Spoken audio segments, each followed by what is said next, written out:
사도행전 8장. 사울은 스데반이 죽게 된 것을 당연하게 여겼습니다. 그날에 예루살렘 교회에 큰 핍박이 일어나 사도들을 제외한 모든 사람들이 유대와 사마리아로 뿔뿔이 흩어졌습니다. 경건한 사람들이 스데반의 장례를 치르고 그의 죽음을 몹시 슬퍼하며 울었습니다. 그러나 사울은 교회를 파괴하면서 집집마다 돌아다니며 남자와 여자를 가리지 않고 끌어내 그들을 감옥에 보냈습니다. 한편 뿔뿔이 흩어진 사람들은 가는 곳마다 복음의 말씀을 전했습니다. 빌립은 사마리아에 있는 한 도시에 내려가서 사람들에게 그리스도를 전했습니다. 빌립의 말을 듣고 그가 일으키는 표적들을 본 사람들은 모두 그의 말을 주의 깊게 들었습니다. 많은 사람들에게 붙었던 더러운 귀신들이 찢어질 듯한 소리를 지르며 떠나갔고 많은 중풍 환자들과 지체 장애인들이 나았습니다. 그리하여 사마리아 도시 안에 큰 기쁨이 생겼습니다. 그런데 그 도시에는 전부터 시몬이라는 사람이 마술을 부려 모든 사마리아 사람들을 놀라게 하고 자신이 스스로 대단한 사람인 양 우쭐댔습니다. 낮은 사람부터 높은 사람에 이르기까지 모든 사람들이 그에게 관심을 쏟으며 이 사람은 정말 크신 하나님의 능력을 소유한 사람이다라고 말했습니다. 시몬은 마술로 오랫동안 사람들을 놀라게 했기 때문에 사람들이 그를 따라다녔습니다. 그러나 빌립이 하나님 나라와 예수 그리스도의 이름에 대한 복음을 전파하자 남자와 여자가 모두 그의 말을 믿고 세례를 받았습니다. 시몬 자신도 믿고 세례를 받은 후 빌립을 따라다녔습니다. 그리고 시몬은 빌립이 행하는 큰 표적들과 능력을 보고 놀랐습니다. 예루살렘에 있던 사도들은 사마리아 사람들이 하나님의 말씀을 받아들였다는 소식을 듣고 베드로와 요한을 그들에게 보냈습니다. 베드로와 요한은 그곳에 도착해서 사마리아 사람들이 성령 받기를 기도했습니다. 이는 그들에게 아직 성령이 내리시지 않았고 그들은 주 예수의 이름으로 세례를 받았을 뿐이었기 때문입니다. 그때 베드로와 요한이 그들에게 손을 얹자 그들이 성령을 받았습니다. 시몬은 사도들이 손을 얹을 때 성령이 내려오시는 것을 보고 그들에게 돈을 주며 내게도 이런 능력을 주어 내가 손을 얹는 사람은 누구든지 성령을 받게 해주십시오라고 말했습니다. 그러나 베드로는 그에게 이렇게 대답했습니다. 당신이 하나님의 선물을 돈으로 살 수 있다고 생각했으니 당신은 그 돈과 함께 망할 것이요. 당신 마음이 하나님 앞에서 바르지 못하니 그대는 이 일에 상관할 것도 동참할 것도 없어. 그러므로 당신은 이 악함을 회개하고 주께 기도하시오. 그러면 주께서 당신 마음속에 품은 악한 생각을 용서해 주실지 모르오. 내가 보기에 당신은 악의가 가득하고 죄에 사로잡혀 있어. 그러자 시몬이 말했습니다. 지금 말씀하신 것들이 하나도 내게 일어나지 않도록 저를 위해 주께 기도해 주십시오. 베드로와 요한은 주의 말씀을 증언하고 선포한 후 사마리아의 여러 마을에도 복음을 전하면서 예루살렘으로 돌아갔습니다. 그때 주의 천사가 빌립에게 너는 예루살렘에서 가사로 내려가는 광야길을 따라 남쪽으로 가거라 하고 말했습니다. 그래서 빌립이 일어나 가다가 길에서 에티오피아 내시를 만났습니다. 그는 에티오피아 여왕 간다게의 재정을 맡은 고위 관리였습니다. 이 사람이 예루살렘에 예배드리러 갔다가 본국으로 돌아가는 길에 마차에 앉아 예언자 이사야의 책을 읽고 있었습니다. 그때 성령께서 빌립에게 저 마차로 가까이 다가가거라 하고 말씀하셨습니다. 빌립이 마차로 달려가서 그 사람이 예언자 이사야의 글을 읽는 것을 듣고 그에게 지금 읽고 있는 것을 이해하십니까? 라고 물었습니다. 그러자 그는 설명해 주는 사람이 없는데 내가 어떻게 알겠소? 라고 대답하면서 빌립에게 마차에 올라와 자기 곁에 앉으라고 부탁했습니다. 그가 읽고 있던 성경 구절은 바로 이것이었습니다. 그는 도살장으로 향하는 양처럼 끌려갔고 털 깎는 사람 앞에서 잠잠한 어린 양처럼 그의 입을 열지 않았다. 그는 굴욕을 당하며 공정한 재판도 받지 못해 이 땅에서 그의 생명을 빼앗겼으니 누가 이 세대의 악함을 말로 다 표현할 수 있겠는가? 그 내시가 빌립에게 이 말은 누구를 두고 한 말입니까? 예언자 자신을 두고 한 말입니까? 아니면 다른 사람을 두고 한 말입니까? 라고 물었습니다. 그러자 빌립이 그의 입을 열어 바로 그 성경 구절로부터 시작해서 예수에 대한 복음을 전해 주었습니다. 그들이 길을 따라 내려가다가 물 있는 곳에 이르게 되자 내시가 말했습니다. 보시오, 여기 물이 있어. 내가 세례를 받지 못할 이유가 어디 있겠소? 그리고 내시는 마차를 멈추라고 명령했습니다. 그리하여 빌립은 내시와 함께 물로 내려가 그에게 세례를 베풀었습니다. 그들이 물에서 나오자 주의 성령께서 빌립을 데리고 가셨습니다. 내시는 그를 다시 볼 수 없게 됐으나 매우 기뻐하며 가던 길을 계속 갔습니다. 빌립은 아소도에 나타나 가이사랴에 도착할 때까지 모든 마을들을 두루 다니며 복음을 전했습니다. 사도행전 9장.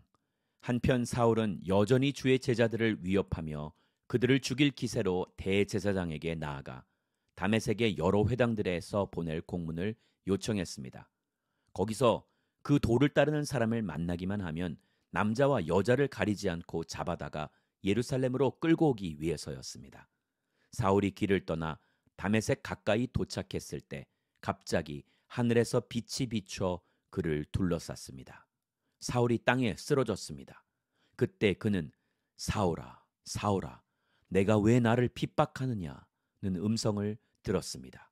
사울이 주여 누구십니까? 라고 묻자 나는 내가 핍박하는 예수다. 지금 일어나 시내로 들어가거라. 내가 해야 할 일을 일러줄 사람이 있을 것이다.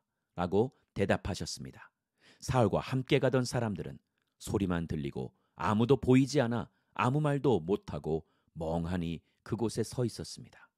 사울은 땅에서 일어나 눈을 떠보았으나 아무것도 볼 수 없었습니다. 그래서 그는 같이 가던 사람들의 손에 이끌려 다메섹으로 들어갔습니다. 사울은 3일 동안 앞을 보지도 못한 채 먹지도 마시지도 않았습니다. 그때 다메섹에는 아나니아라는 제자가 있었습니다.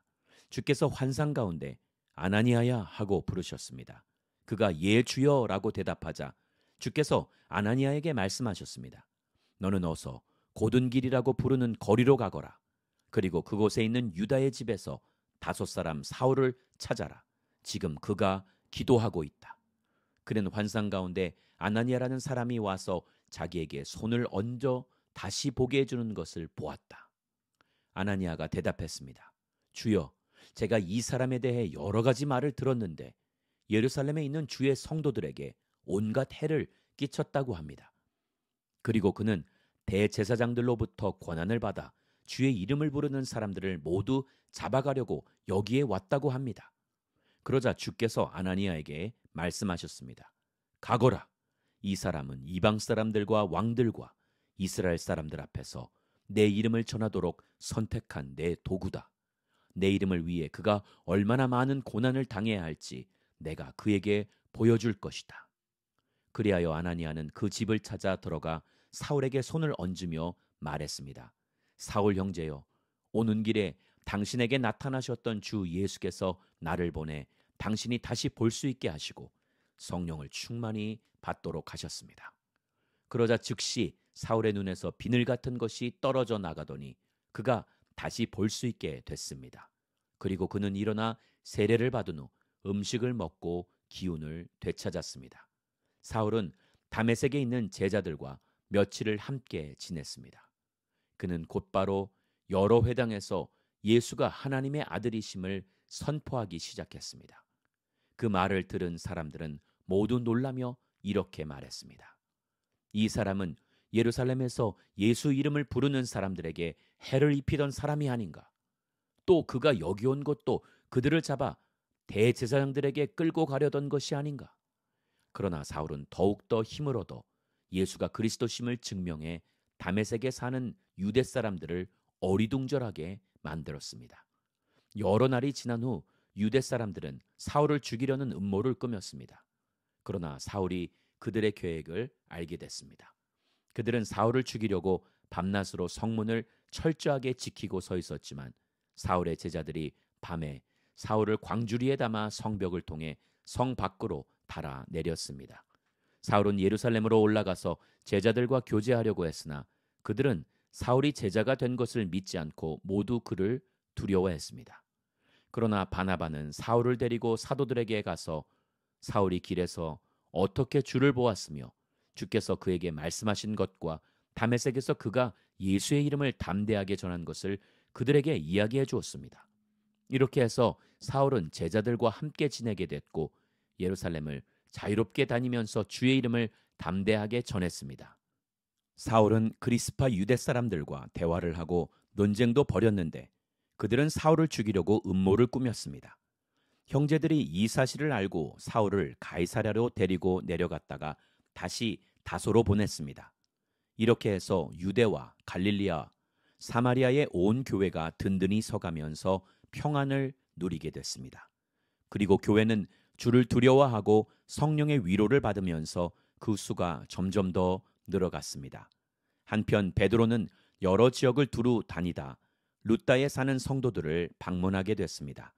거기서 애니아라는 사람을 만났는데 그는 중풍에 걸려 침대에 누워 있은 지 벌써 8년이나 됐습니다. 베드로가 그에게 애니아여 예수 그리스도께서 그대를 고칠 것이요 일어나 자리를 정돈하시오. 그러자 곧 애니아가 일어났습니다. 루따와 사론에 살고 있던 모든 사람들이 그를 보고 주께로 돌아왔습니다. 요빠에는 다비다라고 부르는 여제자가 있었는데 그리스 말로는 도르가입니다. 그녀는 언제나 선한 일을 하고 가난한 사람들을 도왔습니다. 그 무렵 다비다가 병들어 죽게 되자 그 시신을 씻어 다락방에 두었습니다. 루따는 요빠에서 가까운 거리인데 제자들은 베드로가 루따에 있다는 소식을 듣고 두 사람을 베드로에게 보내 속히 와달라고 간청했습니다. 그래서 베드로는 일어나 그들과 함께 갔습니다. 그가 요빠에 도착하자 사람들이 다락방으로 안내했습니다. 모든 과부들이 베드로를 둘러서서 울며 다비다가 살아있을 때 만든 속옷과 겉옷을 보여주었습니다. 베드로는 사람들을 모두 방에서 내보낸 후 무릎을 꿇고 기도했습니다. 그러고는 시신을 향해 몸을 돌려 다비다여 일어나거라 명령하자 다비다가 눈을 뜨고 베드로를 보며 일어나 앉았습니다. 베드로는 손을 내밀어 그 여인의 손을 잡아 일으켜 세우고 성도들과 과부들을 불러 다비다가 살아난 것을 보여주었습니다. 이 일이 온 요빠에 알려지면서 많은 사람들이 주를 믿게 됐습니다. 베드로는 요빠에서 여러 날 동안 가죽 제품을 만드는 시몬의 집에 머물렀습니다.